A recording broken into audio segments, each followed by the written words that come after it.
Hey guys, in this video we're gonna talk about how you can get new users on Temu. But before we begin, make sure to hit that subscribe button down below. It really helps me out. So first of all, open up your Temu application on your mobile device and make sure you are logged in, and you will be redirected to the Temu's homepage where all of the products are available.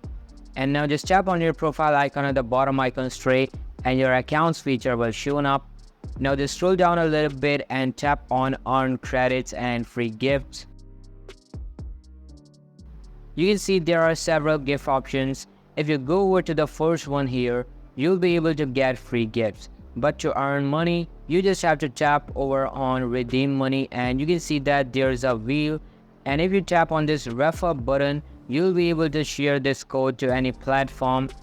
You can choose one from here or just copy the code and send to the one you want, and that's it. This is how you can get new users on Temu. So that's all for today's video. Hope you liked the video. I'll be waiting in the next one. See you soon. Bye.